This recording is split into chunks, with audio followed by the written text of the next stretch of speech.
My name is Deb Van Duinen. I'm an Associate Professor of English Education at Hope College, and I have the honor of being the NEA Big Read and Little Read Lakeshore Director. The NEA Big Read Lakeshore and Little Read Lakeshore programs are month-long community-wide reading programs focused on the reading of a common book. This year, because of COVID, we've switched to a mostly virtual program. We're excited for the possibilities that this presents us as we can expand our audience's scope and reach, as well as our ability to connect with speakers and experts that are beyond our geographical reach. Thank you for joining us this year as we explore Nathaniel Philbrick's In the Heart of the Sea and Marcia Diane Arnold's Galapagos Girl Galapagos. We hope you enjoy these events and learn lots about the book's topics and themes, as well as issues and important questions in our world today.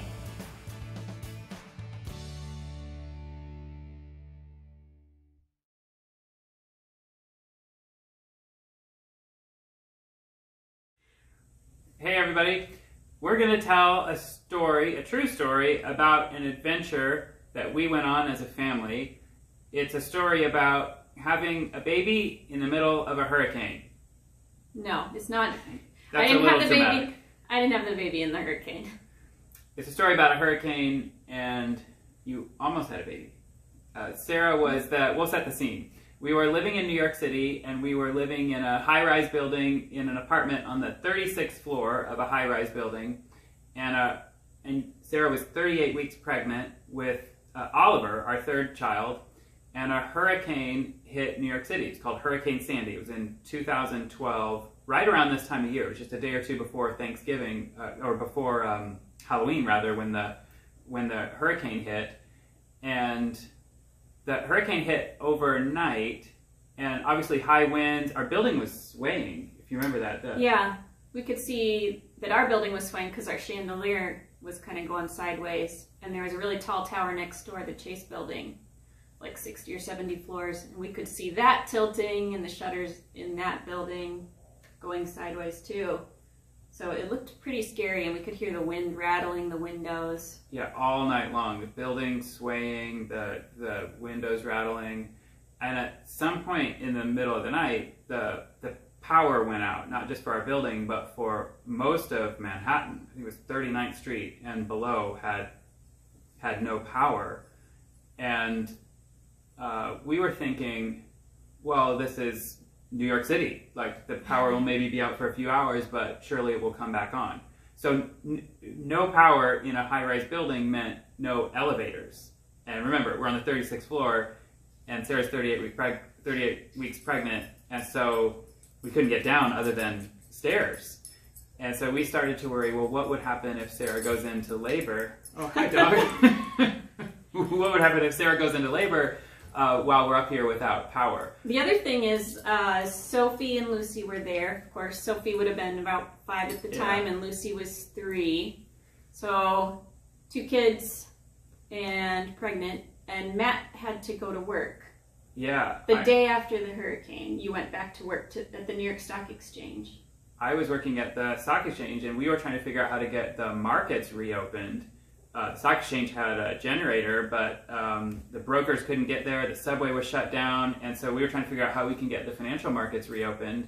And the whole area was flooded. Yeah, water everywhere. Yeah, when the hurricane came, we could see the water approaching our building. It flooded the basement of the building, but it didn't actually get the building itself, the lobby or anything. But there was a lot of water. Yeah. There was blowers in the New York Stock Exchange, too, to draft the floor, wasn't there?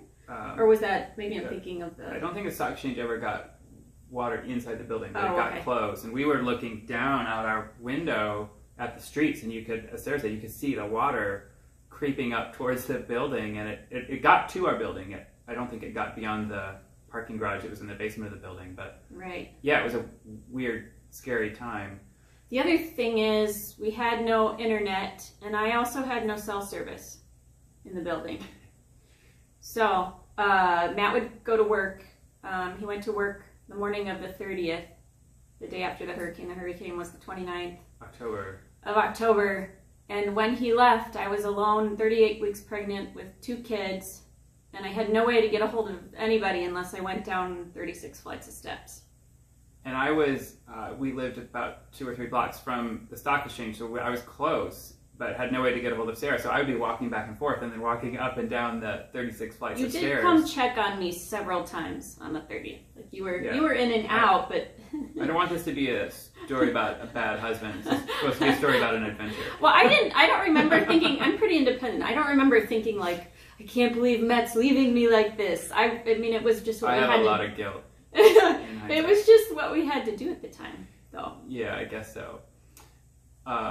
On Halloween, so October 31st, which was, 2 or 3 days. And again, we wake up every morning thinking, the power in the end was out for 6 days. And we're waking up every morning thinking, surely it'll come back on today. This is New York City, it's Manhattan, it's a first world country.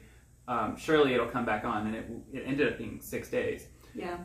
The third or fourth day, which was Halloween Day, that was the day the markets finally reopened. We got the markets reopened that day.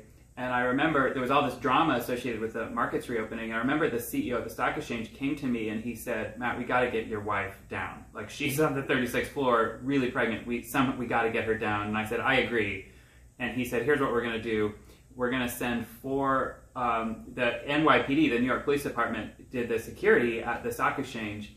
And he said, we're going to send 4 NYPD officers over to your apartment to carry Sarah and your kids down the 36 flights of stairs. He said, if you can find another place to go, once you're down, we'll help you get down.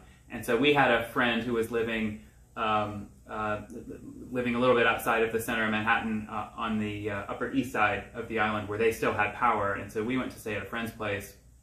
And yeah, these officers came over. And they had an ambulance around the corner in case I went into labor. While going down the stairs. Right. And yeah, they didn't carry you. No, they wanted to carry me. 2 of them wanted to put me between them and carry me down the stairs. And I was like, no way am I doing that. That sounds awful. They were really nice. They were really nice. They were really nice, but just being carried down 36 flights did not appeal to me.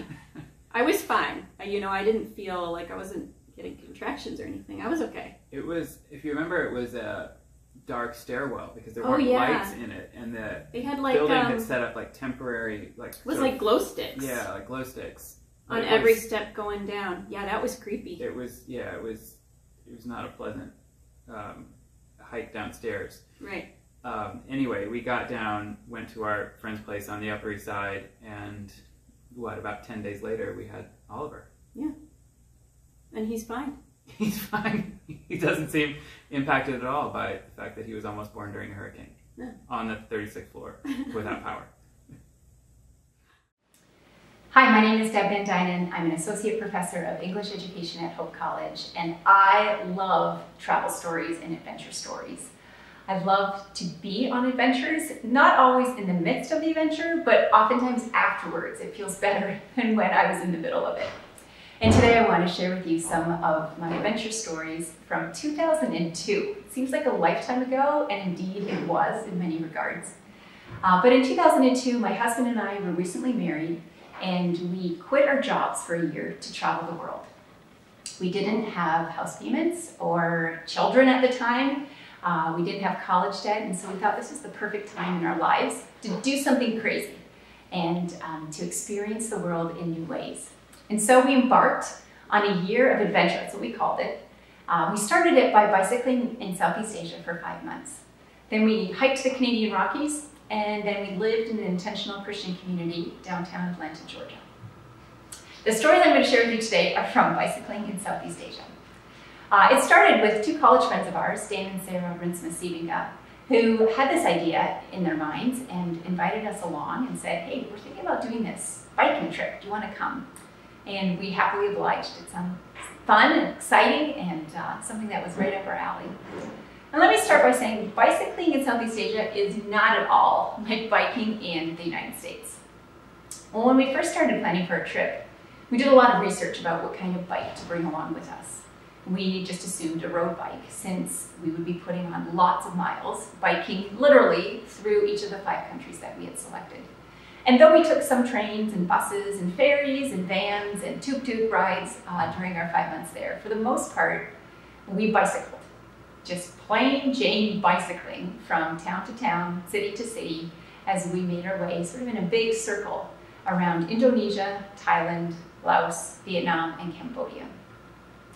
Well, we soon found out after doing more research that road bikes and their skinny, thin tires were not recommended for the conditions in Southeast Asia in 2002. The roads in many of the cities and towns aren't fully paved.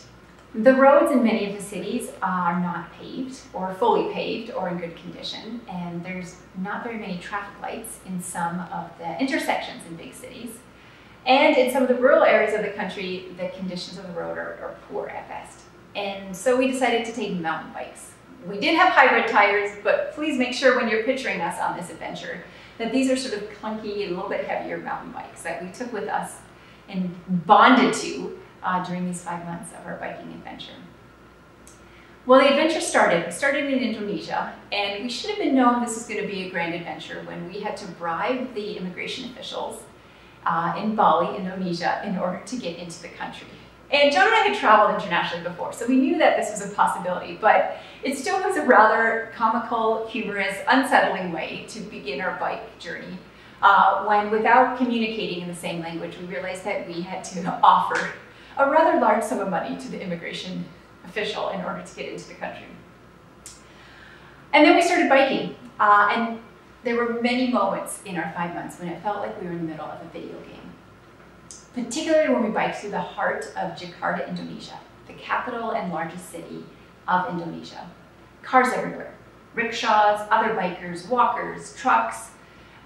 There seemed to be no rhyme or reason for us to the traffic, but clearly there was, because Indonesians were navigating it just fine. Well, mostly fine. We did bike past several accidents. My life flashed in front of my eyes several times between the stress and the grime and car exhaust that literally came out of our tear ducts at the end of the day. I really think we took off several years of our life. But we did have this euphoric feeling of accomplishment at the end of the day when we did manage to circumvent and make our way through that heart of Jakarta. And it was a phenomenal experience. In Thailand, we had to dodge the tuk-tuks and at one point had to bike through 1 foot of water because the rainy season had started. We planned our trip to avoid the rainy season, but in some of the countries, the rainy seasons got started early the year that we went. And so we came across towns that were entirely flooded, and we had to get through them. To get to one of our guest houses, we had to bike through a flood, and I remember bicycling and the pedals were underwater. And I thought that just might be our craziest experience yet. However, it wasn't. In Laos, we spent an entire day biking up a mountain, and then spent the entire next day biking down from the mountain. Both days felt like some of the longest in my entire life. On the first day biking up, all you can think about is how great it will feel to be biking down the next day. It was exhausting, literally 8 hours of bicycling up a mountain. But the second day, when you're going down and you think it's going to be amazing, it actually was, to me, even more stressful because there's no chance of relaxing. You're constantly riding your brakes and just being tense the whole 8 hours on the way down to make sure that you don't crash or veer unexpectedly into any of the passing cars. We also had an incident with a chicken in Indonesia. A chicken ran across the road right in front of us, and the three of us crashed into each other. I know, not a terribly amazing experience, but it was one that we got chalked up into one of our fun stories that we like to tell later on. Because we biked from town to town, we often had to cover a lot of ground on days and had to put in a lot of miles in order to get to the next town. At times, we just got into the groove of biking. You get in the zone, right? And 4 of us would stop talking, stop being polite and friendly to each other. We'd just get in the zone and bike and put in the miles. Well, it was one of those days when we were in the zone when a chicken, maybe 2, maybe 3, the story gets bigger every time I tell it, dashed right in front of our bikes. It happened so suddenly, and I did not brake in time, and I crashed into my friend in front of me, and then John crashed into me. I have the scar to prove it. Still have the scar today, and so Adventure with the Chicken was yet another one of our travel experiences. We also had to tiptoe away from a water buffalo, an upset water buffalo. We had stopped for a water drink, and I remember feeling hot, just all the time on our 5 months, and needing water. So we took a break. We took our helmets off. We opened our bike bags.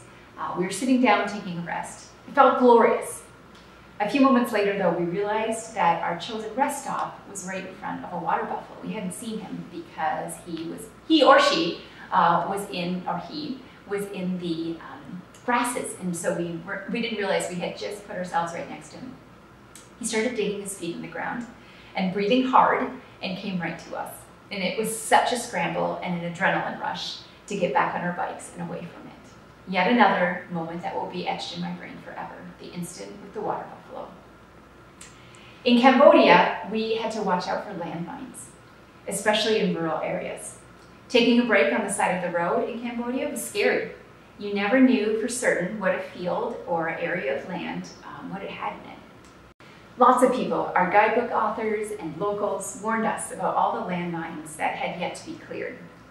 Cambodia's legacy of 3 decades of war means that still today, active landmines exist throughout the country. Some people estimate that there's as many as 4 to 6 million mines and other pieces of unexploded ordnances in Cambodia. And so, biking in Cambodia will always have the memory of not being sure where to put down our bike bags or helmets or where to find the facilities on the side of the road because of the fear of landmines. Thanks for listening. If you ever go on a bike ride, adventure like this, would love to hear about it. Thank you. Hello, my name is Stephen Hemenway, and I'm a member of the Hope College English department. And in my close to 80 years, I have enjoyed doing a lot of mountain climbing. Since I have been to more than 60 countries and actually lived and taught in several of them, I have done a lot of climbing in the mountains. In the United States, New England, North Carolina, Colorado, Alaska. I've done Machu Picchu in Peru.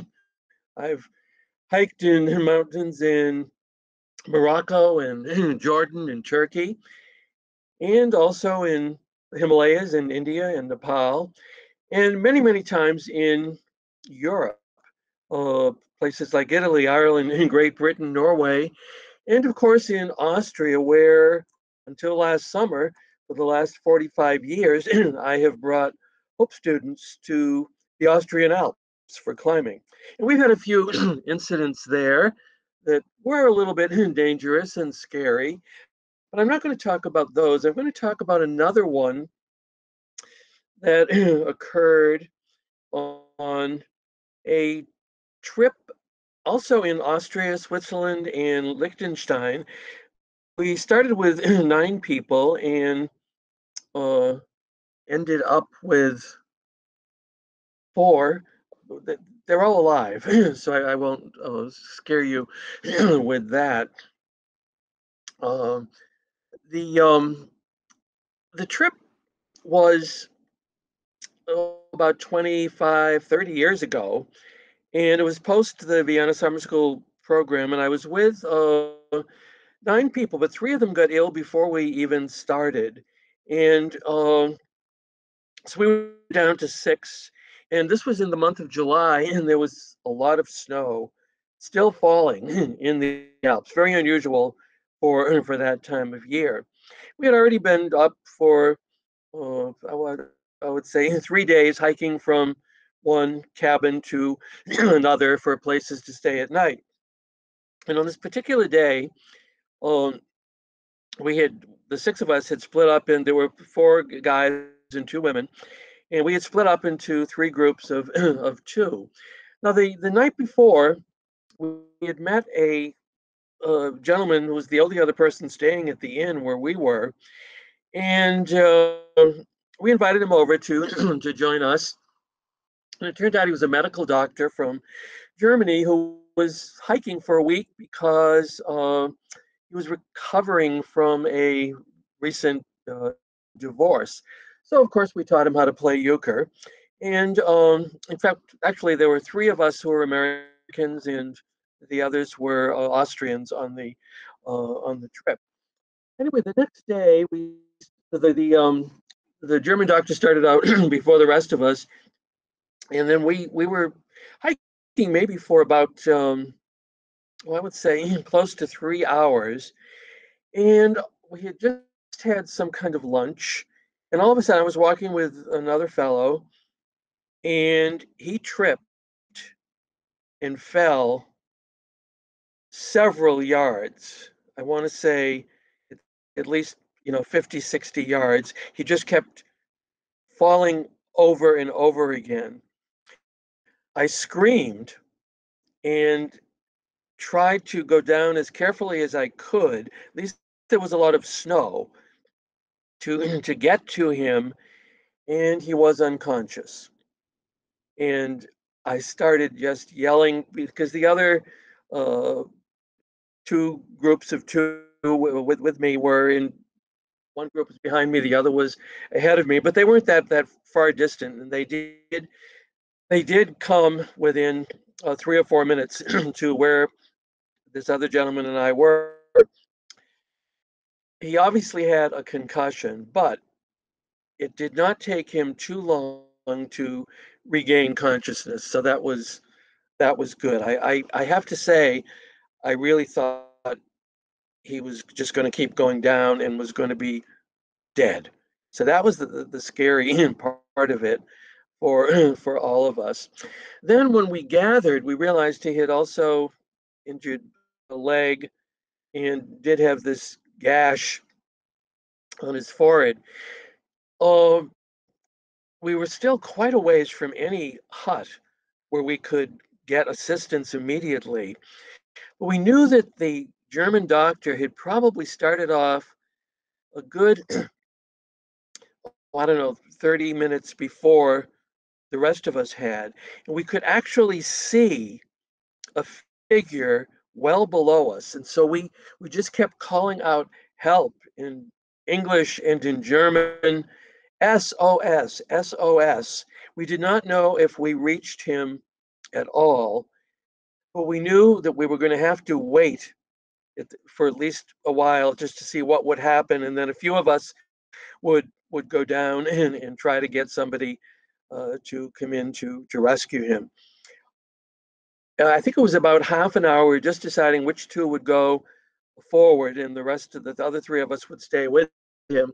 But all of a sudden we heard a whir, and it was a helicopter coming in. It was not an easy landing spot for a helicopter, but it did do this, and they were able to uh, take him away.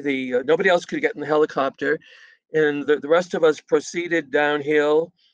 We had still had a couple of hours of walking before we were going to the place where we were going to stay that night. Um, Two of us then were invited to go to the hospital to see him, and he was able to come back to our inn about midnight that night. But the next day, he and his girlfriend, who was hiking with him, they decided this was time to. He was all bandaged around the head. It was time for them to just stop the the hiking. The other four of us did go on for another 2 or 3 days. When we got back to the town in Austria where this couple lived, uh, we went to his parents' house. His girlfriend was there, and we decided, it's kind of a morbid joke, that we would bandage our heads as if all of us had fallen and had gotten concussions. And we got actually a fairly good laugh about that. So I guess in many ways, this is probably not going to be anywhere near as dramatic as some of the tales which you are going to hear from people. And probably even my using the word mountain climbing is a little too romantic and adventurous. I'm probably more of a mountain hiker. I think of climbers as people with all these instruments. But anyway, that is my story for the Big Read. Thank you for listening. It was summer of 1986. I was a graduate student at UC Berkeley, and a number of things happened that year. 1986 wasn't a great year. There was the TWA bombing. That was a flight that was heading to Athens. That was bombed. It landed okay, but some people were killed. And there was the Chernobyl disaster that happened that spring. So with those two events, it seemed to me a perfect time to fly to Athens and do a bike trip through Eastern Europe. Of course, makes total sense. I was a graduate student after all. That's what I ended up doing. A buddy of mine, David, and I decided to tackle Europe on bicycle. 6 weeks. The plan was to go about 2,800 miles, start in Greece, go through Bulgaria, Romania, then Hungary, Austria, Czechoslovakia at that time, and Poland. And why not? David was sort of an adventurer. He would take care of the gear, he would take care of the tent, the bicycles, very mechanically oriented. I'm a linguist. I had done a bit of Bulgarian, and in fact, the main reason for this trip was I had a scholarship to go to Bulgaria for the summer, and I just decided to go early and use the money for the flight and save that and get a $700 European vacation. That was the plan. So it sort of worked out. We flew to Athens, David and I, with our bicycles and our gear. I had planned it very carefully.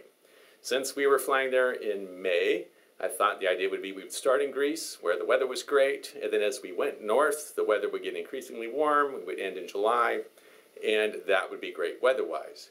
As a neophyte bike touring person, I had not asked a very important question, though, and that is, out of what direction is the wind blowing usually? Where is the prevailing winds? And as it would so have it, the winds come from the north and head south.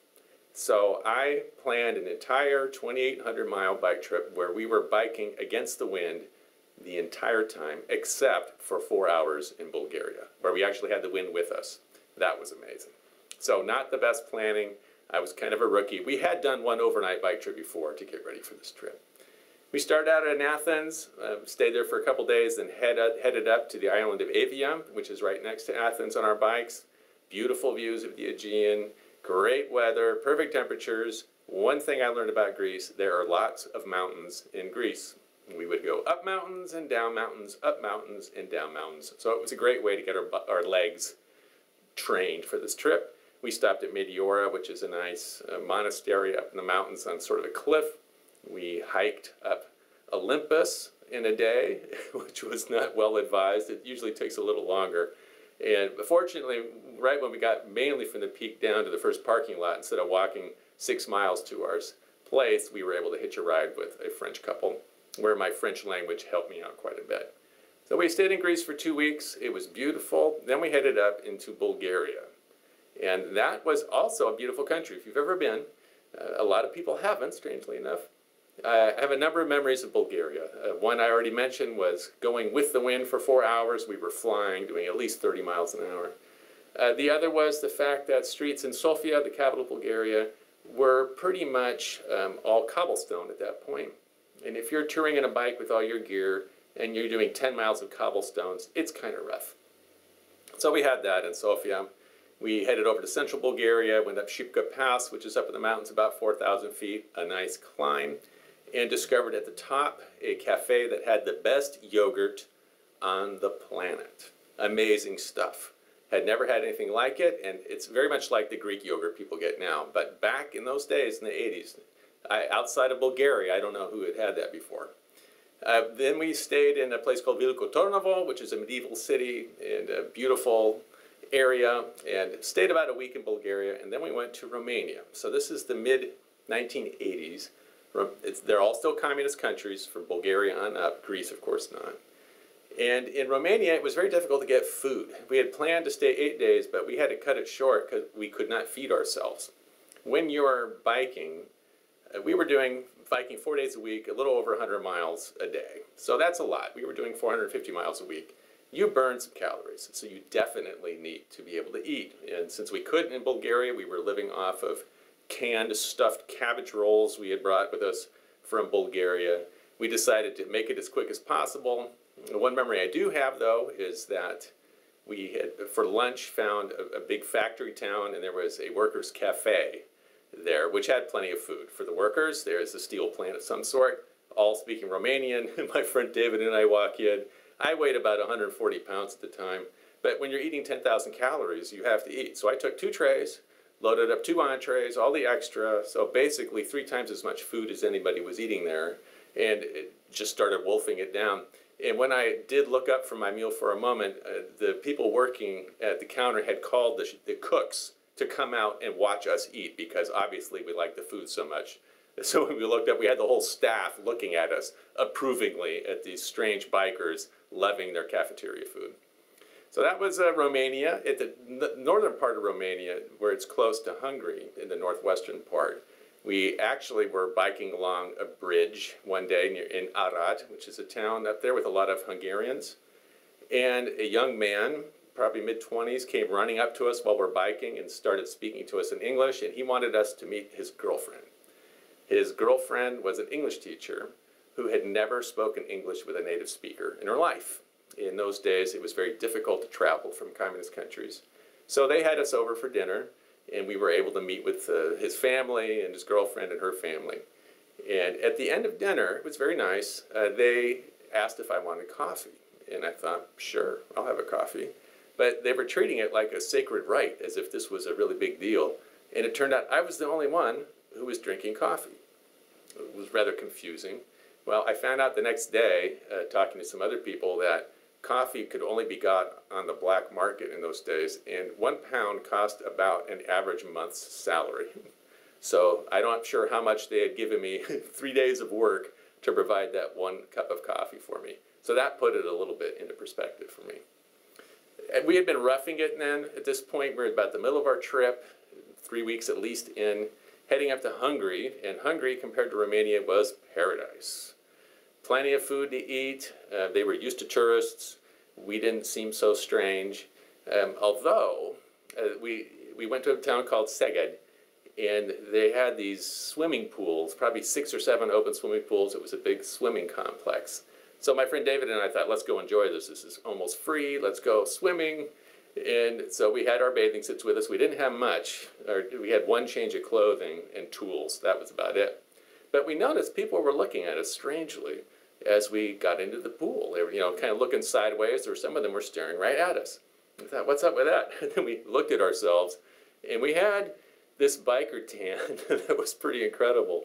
You're wearing a helmet, so you've got the tan on your face, the stripes, and then the cheeks were quite burnt. Everything else was white. You wore biking gloves, so there was a huge tan spot on your hands, but your fingers were all white. Then you had biking shorts that went to your knee, where your outside calves were very brown and the inside was white. So when we looked at ourselves, we were some of the oddest looking people out there. So it made sense why they thought we were a little strange. So we have great memories of Hungary. Another memory of Hungary is sitting at a campground with a bunch of communist youth singing Bob Denver songs. They all know country roads. They knew quite a bit of stuff. Someone always had a guitar. So it was actually kind of strange experience where you think, oh, this is a communist country. They're so different. And quite up to date with American culture, actually. So that was fun. After Hungary, we went to Austria and had complete culture shock back in a Western country. We were used to living on about $5 a day, living outdoors, camping, and Austria was overwhelming. The luxury, the well-dressed people, the cars everywhere. And we had a little bit the feeling that it might be coming as an Eastern European to the Western European country. So we stayed in Austria for 3 or 4 days, went up to Czechoslovakia, as it was still in those days, and stayed with friends of mine in Příbram, and then went to Prague, and headed up to Poland. And that was going to be the last part of our trip. In Poland, we were in Częstochowa, we were in Kraków, and went to the salt mines in Krakow. Went to Warsaw, and it was this is Eastern Europe. So in Eastern Europe, when you traveled, you had to exchange money, at least $10 a day, so that you couldn't get everything on the black market. I would say that US dollars and German marks were trading at 7 or 8 times the official rate. So they would make you, on your visa, exchange money. And you had, basically, as a traveler, a bunch of money that we couldn't get rid of. You could use it at restaurants, though. However, you could not use that to pay for hotels. As a Westerner, you had to pay for hotels in dollars. And in 1986, a hotel room for a Westerner at a reasonable hotel in Warsaw was about $100 to $120 a night, which on my budget of $7 a day wasn't going to work. But the restaurants were normally priced, and if you traded on the black market, you could eat relatively cheaply. So this is what would happen in Warsaw, typical. We would go to one of the best restaurants in town. We had a 4-course meal once with pheasant under glass and everything you can imagine. It cost between $2 and $3. But then we got on our bikes and went to a campground and camped in a tent because we couldn't afford to live in a normal room. So these kind of economic strange things was typical for that. Another thing I loved about the East Block was ice cream. They had ice cream in any major city every 100 yards. And so my friend David and I would end up walking from ice cream stand to ice cream stand, getting an ice cream at each one because we needed those 10,000 calories. So we would kind of go from ice cream. About the time we finished one cone, we were ready for the next one, and there was a place to have our ice cream cone. Our trip wound up in Gdańsk in northern Poland, where we ended the bicycle part of it. And one memory I have of that was a man we had met who it turned out was Jewish and had actually lived in the Warsaw Ghetto and had survived that. If you've read about that or know anything about the ghetto, that was terrible, and most people died. He had made it through. We took him to lunch to talk to him and such. And at the end of lunch, he was old at that point, and at the end of lunch, he asked if he could take a napkin, there were paper napkins, from the restaurant. And we thought, sure, it's okay. Why do you want a napkin? And he said, well, my wife is never going to believe me, you know, if he were to tell her he had had lunch in this restaurant. So something that for David and me was completely normal and to be assumed you could go there, to him, he never could have gotten in. He didn't have enough money. He didn't have the social standing. So that was a social event of his life, to simply go out to lunch with us at a reasonable restaurant. That was in Gdańsk. So that was a strange experience too. We finished up, we took the train from Gdańsk to East Berlin and had a transit visa to get from East Berlin through Checkpoint Charlie was the idea I wanted to do through West Berlin. You weren't actually supposed to do it that way. You were supposed to just get on the subway and go, and not get out of the train and ride your bike around East Berlin for 5 hours like we did. So when we got to the checkpoint, the police were quite upset with us. And we almost got arrested. We almost got packed up. But somehow I was able to convince them that, no, I don't speak German, just English. I am a German professor. But at that point, I didn't know any German, strangely enough. And they got so frustrated with us, they finally yelled at us, screamed at us, and told us to go through. And that was that. So that was our 6-week trip, about 2,800 miles on our own legs, no bailout wagon, no nothing.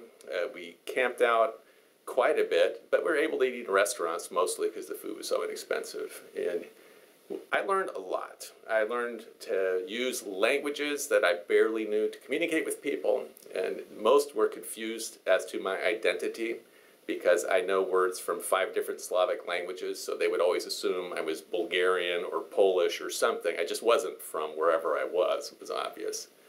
And David and I became lifelong friends. We actually started doing some publishing work together and named our company Avia Learning after that first island we got to out of Athens on our mega bike trip. As a college student, I was accepted into the Marine Corps platoon leaders class, which required me to go to Quantico, Virginia during the summertime for officers' basic training. Down there my first summer, while on a 5-mile march, afterward we were going to bivouac, and my tent mate stepped on a nest of wood hornets.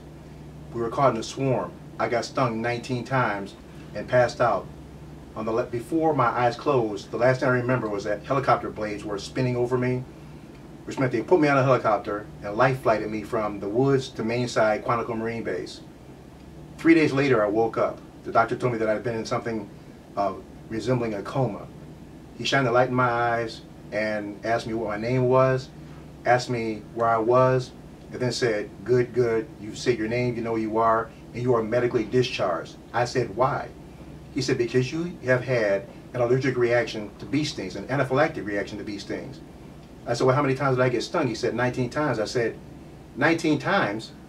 And he said I was allergic. I said, if I got stung 19 times and I survived, I'm not allergic, because my understanding was that if you're allergic to something, you get stung one time and you're done. The doctor would not listen to me and my reasoning. For the next year, as a full-time college student and working at a job as the assistant manager of an auto parts store, usually 40 to 60 hours a week, in the DC area where I went to school, I made a trip to one of 4 hospitals: Walter Reed, Malcolm Groh Air Force Hospital at Angels Air Force Base, Bethesda Naval, or Quantico Naval Hospital. I became, frankly, a nuisance to those people in those offices, trying to find a doctor who would listen to my story, because at the time I was a pre-med major. It just did not make any sense that a conclusion of being allergic to bee stings, 19 of them, when I had survived. If anything, I was overqualified to be in the Marine Corps, at least on that criteria. And they kept telling me no and no and no. All I was looking for was just the one doctor, the one person who would listen to my story.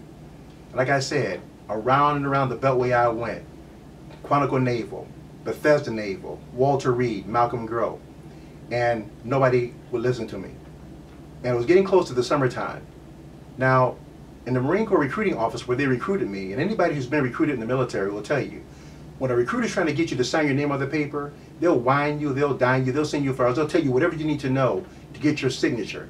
But the day that I came from Quantico with that conclusion, they wanted nothing to do with me. I was damaged goods. And every time I would walk into my recruiter's office, I remember Staff Sergeant R.C. Dodge, he would roll his eyes and say, "Oh, him again."